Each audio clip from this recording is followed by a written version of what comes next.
I want to welcome Agile XRM to the podcast. I've known the people at Agile XRM for the past 12 years. I've seen how their business process management tool can add massive value to complex organizational processes in sectors such as finance and government.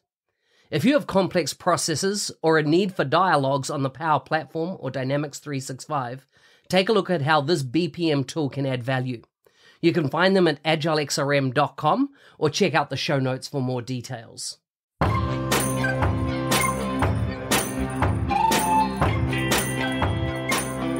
Welcome to the MVP Show. My intention is that you listen to the stories of these MVP guests and are inspired to become an MVP and bring value to the world through your skills. If you have not checked it out already, I do a YouTube series called How to Become an MVP. The link is in the show notes. With that, let's get on with the show. Today's guest is from Auckland, New Zealand, my home country. He's a solution architect at Downer, New Zealand. He was first awarded as MVP in 2022, so nice and fresh. He's a user group leader for the Auckland Power Platform user group. He's a blogger, a YouTuber. You can find links to all his social media and bio, etc. in the show notes for this episode. Welcome to the show, Ragavan. Yeah, thanks, Mark. Thank you for having me here. I'm really excited and absolutely love connecting with you because it's I feel personally it's a great privilege for me, and having you on your show definitely it's a really an exciting thing for me because it was the happy moments I would like to share with the community, especially when you live in New Zealand. It's a really joyful journey. It's awesome, man. It's awesome. And it's awesome to see your journey and all the contributions you've done to the community over the last couple of years. You know, your profile has, been increasing more and more. And great to see you get awarded the MVP.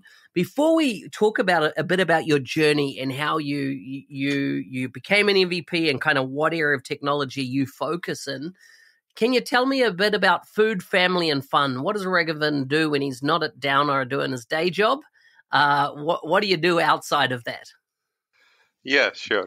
So actually, I am a kind of world explorer, I would say.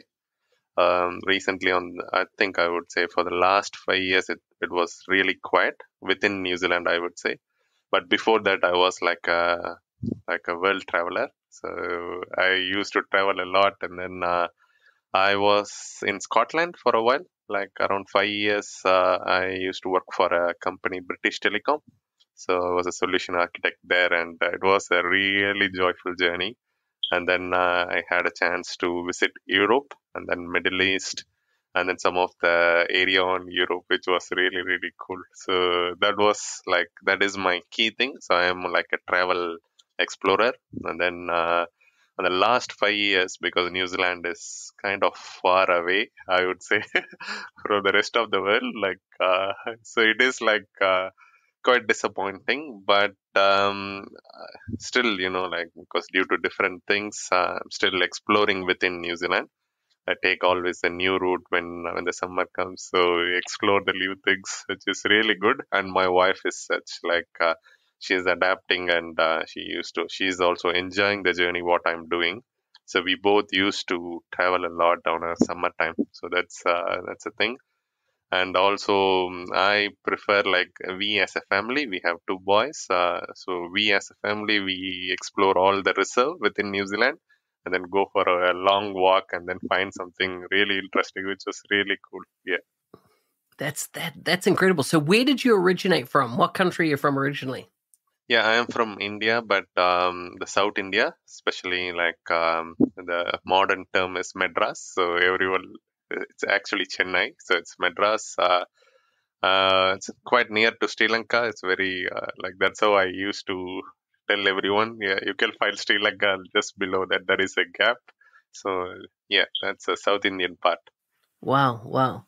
It's definitely still on my list of countries to visit. The closest I've been is Sri Lanka. I've been to Sri Lanka, but I haven't been to India. I've flown over India on the way to the Middle East to do work in the Middle East, but not not landed there or explored the country, but it's going to happen one day.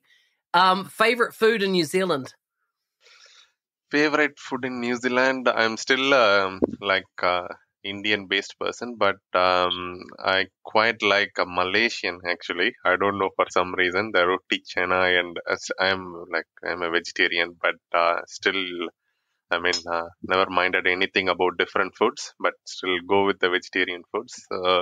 Some reason I tried all the Papa Rich and then the best Malaysian restaurants within New Zealand. So those are like hawker rolls, those things. But again and again, trying the same vegetarian dishes, like that's the favorite food, I would say. I'm going to ask you lots of favorites, being that, I always find it intriguing when someone comes to New Zealand too, what stands out and what's strange, in their perception. So if you think of all the places you've traveled around New Zealand, what part of New Zealand do you like the most? I think it's a south part, which is not been up to Queenstown so far, but still we had a good journey last year on a summertime, which is from Christchurch to Lake Tekapo, and then up north through Nelson and Tasman, which was super beautiful, awesome. Like yeah, so it's so lovely. So the south part is really good, but north is also it's quite nearly there. But south part is, I would say, it's a beautiful place. Agreed. Majestic, right? The mountain ranges and then the incredible lakes and rivers and yeah, the South Island is just magical. Yeah, 100% totally agree. Mark. Yeah, I it's a like great it. part in New Zealand. I like it. And are your family all happy with living here, or do they wish they were back home? No, 100% happy. Like, yeah, my wife, Harini, yeah, she's like super happy, and the boys were like loving it because the decision we made is still right because people prefer different locations, but I think personally for our lifestyle, I think New Zealand is the right place because I want my boys to enjoy and as well as learn everything. So it's a bit of low pressure here in the education system, but I want them to like learn and play rather than always learn because I used to come from the learn background completely. So I don't want that for my boys. So How much does cricket feature in your pastime? always, always. Yeah, always. Yeah, because you know the background, right? Like, yeah, so we have been forced to watch cricket and then forced to play cricket. So that's how we actually kind of, I would say, the way we grown up, everyone in India. So yeah, we were a bit disappointed with the World Cup. We lost against England, but still okay. Yeah, still fine. Good try actually. So yeah, excited for the upcoming matches. India tour of New Zealand. So I have booked few tickets along with I think you know Jiva very well. So he lives very nearby. It's like a neighbor to us. So we are all going to matches and then see few cricket players, which is really like a dream for us always. Nice. That's so good. That's so good. What brought you to New Zealand? Did you come because of work? Because you landed a job? Is that the reason you came here, or was there another reason? No, actually, like yeah. So yeah, long story short, yeah, I missed my residency in UK due to personal reasons, and then I thought, okay, there is no point of going back to UK and then wait for another 6 years. So then, anyway, always I had a dream of like studying masters in abroad. So I applied in UK as well, but it was discontinued due to the same personal reason. And then I thought I wanted to do my masters and then explore what is actually happening because I was always in the Microsoft world. So I wanted to come out and then see what is actually happening in the open source world. And then for that, I want my career like little bit like going up, upskilling my education as well. So then I thought, okay, why can't I study masters? But I want some English speaking country rather than European countries because I'm quite good in learning different languages. I can read and write 5 languages currently. Yeah, yeah. But still, again, I thought, okay, if I take that pressure, so I don't want to learn. language first and then read again. So I thought either UK or New Zealand, because they both have the similarities. Never been to New Zealand, so I thought, okay, let's give a try in New Zealand. And then I did my masters here. So that's the thing. So very happy with that. Did you do that at Auckland University or Massey or where? No, I did my masters in University of Waikato. Oh yes, wow, Yeah, wow. yeah, yeah. It was a really good journey, good professors, and complete new learning lifestyle. That was like super awesome, super awesome. Yeah. Did you live in the Waikato for it? Yeah. I was there for around 2 years, and Hamilton, yeah, peaceful city. It's a You're student very city, I would brave. say. You're very brave.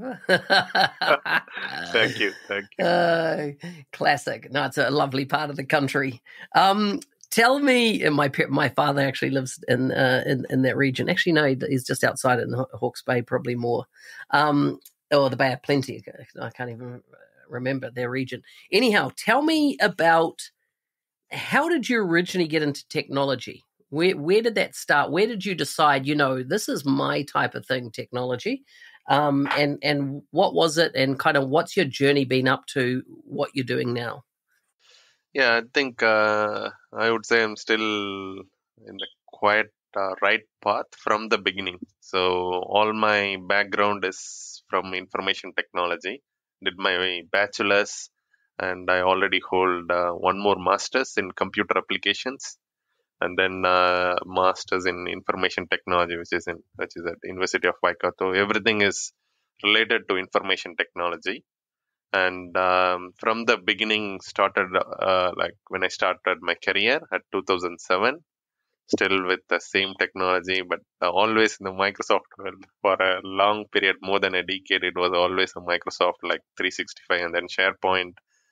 And then that's why I wanted a break. Okay, so maybe yeah, it was also like Dynamics we were doing quite heavily when I was at UK, SharePoint and Dynamics together, but it was on premise. And then I thought, okay, maybe I need a break because I wanted to see what is like open source is doing. Yeah, and then I decided to step down after my masters, and then had a very good journey with Hill Laboratories based in Hamilton. I did my internship and then part time, and then it's a very long journey. Yeah, Hill Laboratories. yeah, You know why I'm like surprised? Like I used to work for them before I got into my IT career. really. Yeah, do work for them. Yeah. Yeah. So awesome guys there. And then Dan Hodgson from UK. So he was the chief technology officer. So he gave me a very good opportunity. And even before when I was studying, he decided to give me, okay, so you wanted to do front end development? Or are you crazy? Like you are from Microsoft background. Or you really wanted to do this? And then I said, yeah, that's fine. It's okay. And then he trusted me. And then he gave me an opportunity to work on front end development. So I learned a lot about how to actually design the website beautifully. So two different frameworks, Angular, React, and Vue.js. And then I built some good the order management system for them, which was super excited. And then did my internship with Hill Laboratories again.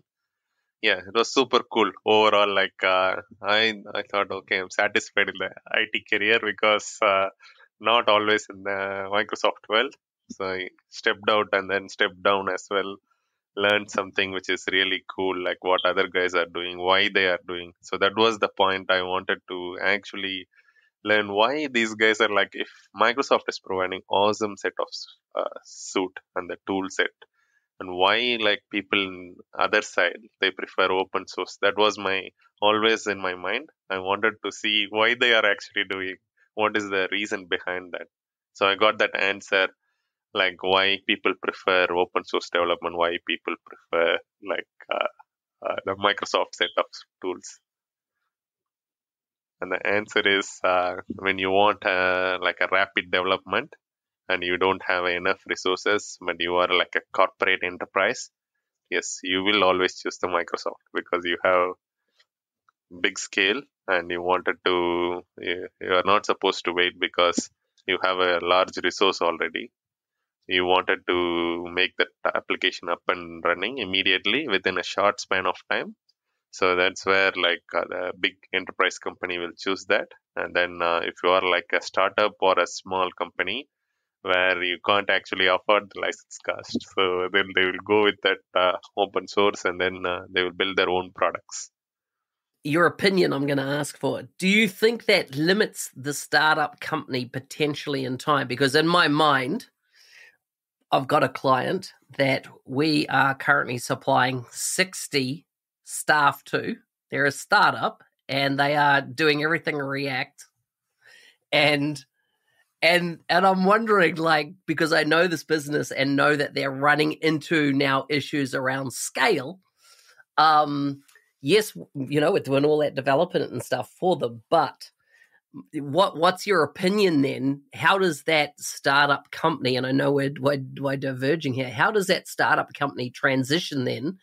Because often you get the startups, they do well, they get funding, then all of a sudden they get lots of funding, and so they're what was maybe a small business, they're now definitely mid-market, crouching on into enterprise because of the money that's involved in their business. Do you think that then they can sometimes create because obviously the way I'm loading this question, I do believe they create a risk profile for them, in that if they've built everything very developer-centric, they got to stay developer-centric unless they go, you know what, we actually need to repivot and go to an enterprise platform like Microsoft. And of course, I'm going to get haters for saying that all these open source are not necessarily enterprise. Hey, we know they are. Like Facebook runs on it, so we know it's enterprise scale for sure. But you get my meaning from a business perspective. Yeah. So I would say again, it's their call. Like as long as like they got a good funding and they wanted to go with like Node.js with some kind of messaging queue, if they are happy with that approach, yes, they can take it. But parallelly, the other side, yes, we have Microsoft, which is already like up and running, and it's a very good trusted provider, I would say. And it's like all the governments based on every country, they trust Microsoft, so they have to consider that point as well, because Azure is super awesome and they have all the facilities when compared to all other competitors. So instead of spending their time in building their own products, I think they can also consider these facts and then decide wisely, like this is the thing, yes, why we need to spend time. And then the go to market time, which is really important, like how long they can actually wait. And in New Zealand, the biggest problem is finding the right skill set and the right resource. I think it is like always like you will have a big lack somewhere. Like it's hard to find the resource here, and also especially like if it is out of Auckland or out of the major cities, I don't think people prefer to work, especially like Hawke's Bay or Palmerston North. Like people try to avoid those things. Like okay, from I can't live here, so it is like again a big decision, but they should think all these facts. You kind of went to the dark side of the force with with open source and looking at it. What brought you back to the light? What brought you back to Microsoft? Because you're obviously squarely playing in Microsoft now. Yeah, exactly. Yeah, so again, this is like I would say, um, the answer was like when I was actually looking, okay, no more to Microsoft. So I'm happy with what I'm doing with Angular and React on the front end side, and then on the back end side, started with the C Sharp again, Node.js, and then I thought, okay, what is this? The low code, no code business is actually doing, right? Because the Power Platform was evolving at the time, like 5 years back. And then I thought, okay, maybe because the company was also interested to see why we are actually having so many resources. And then, can you please go and explore? Because you are the guy, you worked in Microsoft. Can you go and see what is actually there, and then attend some few conferences, attend some trainings, and then see what is actually there? Can we build something for our business which can actually give some instant productivity to the team? And then that will be like super cool. If you can make this happen, then we can jump into this platform, right? So and then I built a very simple app through Power App like 5 years ago. It was like a recorder, like voice recorder kind of stuff, using the media, and it was super cool. I made that within like a couple of days. So that is super cool with a common data service solution as a backend database, and then that is super cool to save the thing. And we didn't spend too much effort into that. And then I thought, okay, that's the right area, like what Microsoft is doing. I think this will give and increase the streamline of the business, and then give instant productivity to the business. And then I thought, okay, let's give a try this, and then started pitching more into that, and completely like all the last 5 years here within the Power Platform, super happy. We built so many good products, and the customers were really, really happy. They're enjoying it. So that's interesting. And you work for a company, right? You're not working for a partner. How did you get into? I think what I've seen in some of the references to Downer, they're one of the biggest field service deployments. I think maybe in the Southern Hemisphere, if not further afield. Yeah, that's right. Are you mainly working on Dynamics 365 stuff now, or mainly working on Power Platform? No, mainly on Power Platform. You are right. Or the analysis you have done is absolutely right. Yes, we have a large team still looking after Dynamics 365, Field Service, and Resco. So that's the thing. Wow, Resco's still in flight, eh? Yeah. So that's still a heavy workload. All the workforce, they are still using the Field Service and Resco. So I had a chance to work for the team, and then later, because I work for business, not for the Downer IT. So the senior management decided like, okay, can you explore Power Platform? Keep that Dynamics aside. So let the team look after what they are continuously doing. And then can you look after the transport point of view, and then see whether we can bring something really interesting to the community and the workforce. Because the first line workforce was really hard to manage. Because it's like so many illiterate, but they are very good workforce. They don't know how to sign, and it's all paper form. Those things like a really problem. So we were looking at in a different angle, and then so we adapted into Power Platform, I would say, and the senior management is still happy. They are happy with that. That's so good. That's so good. I feel like I want to talk about so many things with you. How good has it been in MVP? I got a very good response from the senior management so far. Yeah, it's a well rewarded thing. So they are happy, and my boss is super happy. Yes, they all celebrated really well, because it's a really great thing for me personally. Like, I'm super excited, and then it was a extreme joyful journey.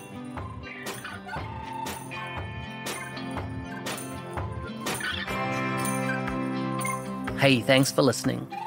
I'm your host, Business Application MVP Mark Smith, otherwise known as the NZ365 Guy.